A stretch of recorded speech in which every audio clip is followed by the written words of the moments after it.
atë që ka qenë vlerë morale në atë kohë, është vlerë morale edhe sot, mirë po atëherë ka qenë shumë e spikatun, tejmase e theksume dhe janë kujdes njerëzit shumë që ta kenë me vete si stoli morale të tyre, burrin. Sot njerëzit nuk e kanë shumë gala, a ka burni, a s'ka burni. Edhe sot mi thonë filoni sisht burr hiç, nuk e kuptojnë shumica e njerëzve si devalvim, si rramje prej lige, si themi, prej nivelit. Pse se burria bëhet vlerë morale atëherë kur krejt kujdesen për të. Tek na si shqiptar burnia ka shumë e shtrenjtë, shumë e madhe, shumë e rëndë. Edhe e kemi rujt me fanatizëm burnin. S'kemi leju për shumë njëra për momentet manifestimit burnis ka qenë xhelozia për nderin. Që sot fatkeqësisht do thot është tej mas e relativizuar. Domethënë saqë ajo që në gjuhën e fesë edhe në gjuhën e popullit është quajtur dejuzllëk, do thot mos kesh ti xhelozi për nderin tan, për gruan dhe vajzën tonë, për nanën dhe motrën tonë. Sot dejuzllëku është bë, do thot jo demode vetëm, po është bë një vlerë e cila sulmohet vazhdimisht dhe cenohet. Dhe në momentin që ti ki xhelozi për nderin tan, ata të llogarisin ti je do thot arkaik, je shumë i vjetër, je do thot je jo modern, i pa emancipum, i pa moderum. Duhet me të këdhenti se je, domthonë themi na burrvakti. Edhe sot themi burrvakti, domthonë fanatik. Po jo, burrvakti në kuptim përpara ka pas si lloj vlerash edhe kujdesesh tash. S'është më vakti i burrnis, është vakti domethënë i feminizmit, i feminitetit. Emancipimit. Domethënë edhe kuptimin do thot fizik edhe kuptimin moral të burrnis, kuptimin që un jam ai që e mbroj nderin tem, un jam ai që e mbroj pragun e shtëpisë teme, un jam ai që e mbroj pasurinë teme. Domethënë une ka un moment, domethënë jam paqësor, jam për bashkëbisedim, jam për debat, jam për kompromise, ama derisa të vjen te vija kuqe. Kur të vjen te vija kuqe, mo atëherë unë jam ai burri i cili nuk e lë askën me mashkel pragun e shtëpisë, nuk e lë askën me mashkel nderin e shtëpisë, nuk e lë askën me ma grabit pasurinë teme. Edhe kjo e bën një popull patriot. Sepse sot edhe termi patriotizëm, domethënë veç mo ka hup prej që ndëgjoj rinin çka folin, ndëgjoj podcastet e ndryshme për çka flitet. Patriotizëm nuk e di çka është. UÇK çka është ai? Pse më shku me vdek, me uvra? Do thot andaj do pas parasysh këtë muhabet që sot faktikisht ka devalvu vlera e burris, Islami që atëherë, edhe kohën Imam Shafiut, edhe sot potencon burrin. Burri i cili i përmbahet premtimeve të veta. Burri i cili e ruan nderin e familjes vet. Burri i cili është i gatshëm me sakrifiku vetveten dhe familjen e tij për ta mbrojtur tokën e tij nga okupatori, siç ndodhi me familjen do thot legjendare e Adem Jasharit. Bati Shaban realisht familja ishte e tij, djemt edhe do thot nuset e tija me nipa e stërnipa ishin ata që u sakrifikun për lirinë e Kosovës. Edhe normalisht ata të mëhershmet faktikisht që kanë qenë edhe në Kosovë, edhe në Maqedoni, edhe në Shqipëri, gjithandej që kanë sakrifiku. E kjo burrni është ajo që ka bërë ata të rima. Edhe kultivimi i burrnisë është i rëndësishëm e jashtëzakonshëm, andaj Allahu i Madhreshëm në Kur'an kur flet për besimtarët i quajnë burra. Për shembull, janë dy momente po do më nda tash pas më marr këtë kohën. Rijalun sadaqu ma ahadullah alayh. Burra që e quan vend premtimin që ia dhan Zotit. E merr amanetin, e merr flamurin, e merr flakadanin, edhe e vazhdon, ja dorëzon brezit që vjen pas. Nuk lën me ra flamuri. Do thot e mbronat me çdo gjë që ki. Kjo është burr, kjo është burr. Kjo është burrni dhe kjo është burri. Që fatkeqësisht sot për shembull ti nuk mundesh me gjet dikam thon, a e merr be këtë amanet ta çosh në vend, a e merr be këtë flamur ta bartish, a e merr këtë flakadan ta çosh te brezi i arshëm, nuk mundesh me gjet dikan i cili është i gatshëm me sakrifiku për me marrë flamurin para. Se në momentin që ti e merr flamurin duhesh me mbrojt mos vjerë flamuri, po me valu vazhdimisht. Edhe ajeti i dytë kur Allahu Dhu Xhelal flet fihi rijalun në xhamia ka burra, të cilët e madhrin Allahu Dhu Xhelal edhe duan që të mbajnë pastërtinë shpirtërore dhe pastërtinë fizike. Fihi rijal, ka të burra. Në burrat rriten, edukohen në adhurimin e Allahut, në lidhjen e mendjes, zemrës dhe shpirtit tyre me Allahun. Dhe e marrin kulturën, edukatën, diturin nga ajo që e ka shpall Allahu.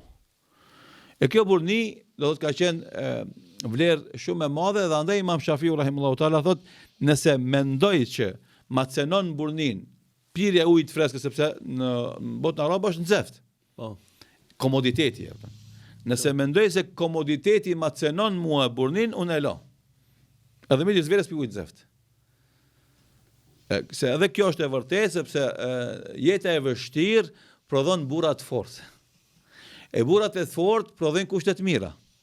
E kushtet e mira prodhojnë burra të lishtë. Edhe kjo është shumë e vërtetë. Këtë ka thonë Imam Ibn Halduni në librin e tij që flet domethënë për zhvillimin e popujve dhe civilizimeve. Kohët e vështira prodhojnë burra të fuqishëm.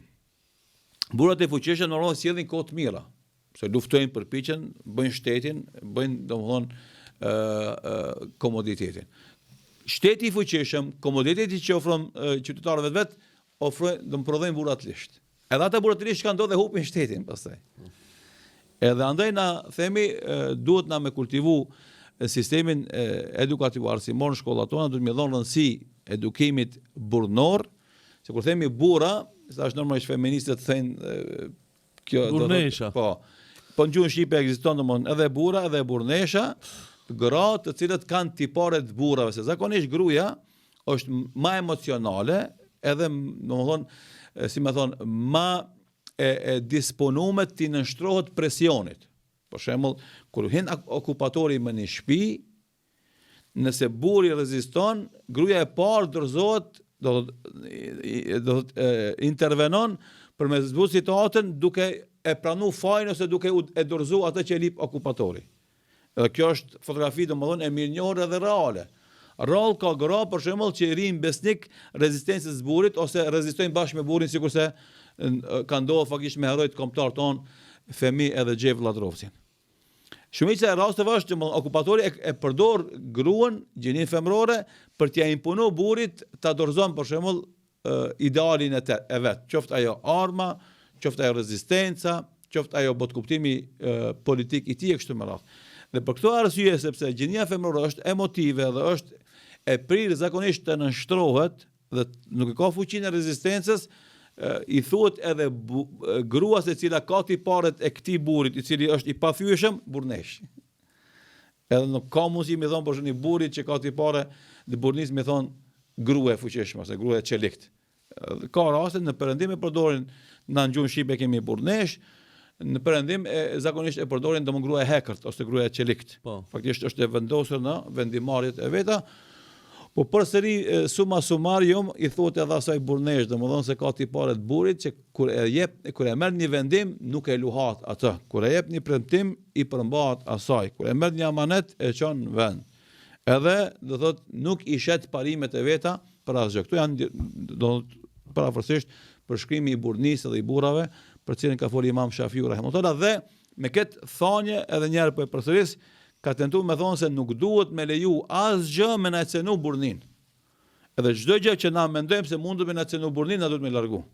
Edhe andaj në këtë rast është edhe tregimi, do thot i vullnetarëve që kanë deshur të bashkangjiten patriotëve shqiptar dhe kanë shku, domethënë kanë lip të shtëpia Azembejtën, e se kanë gjetë normalisht se Azembejtën në përmale, e kanë gjetë nanën e vet, e kanë thënë bebira masi pas kjo ardh për i larg, do thotë vashtroi do bukë me hongër, e gjendja e vështirë ekonomike gjithsesi, ka nxjerrë një kulaç bukë edhe do maz aty me hongër bukë, e këto normalisht djemtri vum me ka hongër këtë bukën, kanë thënë bebira ju si ja pas kemi sy, domethënë me këtë tempo të ngrënjes së ushqimit, ju s'mund me konë ushtarë domethënë Azembejtës, sepse shumë jep një rëndësi domethënë ushqimit fizik, jeni të pavetëshëm se ka çaklloku lufta, rezistenca, kërkon sakrificë dhe nuk mundesh ti me hongër bukë sa duhesh kur duhesh faktikisht.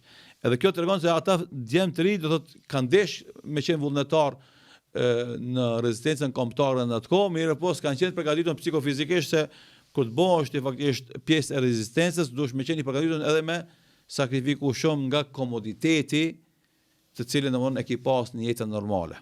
Edhe kjo dëshmon vazhdimisht të gjitha luftat e popujve liridashës, edhe rasti i Palestinës e dëshmojnë çdo tillë se populli edhe rinia e atij populli ishin gatshëm me sakrifiku çdo gjë për mos me hub lirinë e vet, për mos me rajë tokë nën okupim të okupatorëve, dhe ajo rezistencë do thonë ishte e mrekullueshme dhe ishte temë e cila e zgjoi gjithë botën dhe ka më qenë temë për të studiuar dhe për të analizuar edhe shumë vite dekada më pas. Më pëlqej sa mire këtë thonjët Imam Shafiut e ndërlidhe me ngjarjen e Azembetës dhe bashortës e Azembetës. Më thonë, shkojnë të hongër shumë, jo burnia nuk lip me hongër me pi. Komoditeti, po domethënë ata që janë mësuar komoditet, zakonisht është vështirë me gjetë shumë burra të mëdhenj. Imam Shafiu në këtë thonjë gjithsesi thotë nuk isha piu i të ftoft nëse ma prish burnin. Edi shumë mire e ndërlidhe Kosovë, Gaza. Kosovë, Mekë, Gaza. Po, Kosovë, Mekë, Gaza. Se Imam Shafiu ka qenë nga Gaza.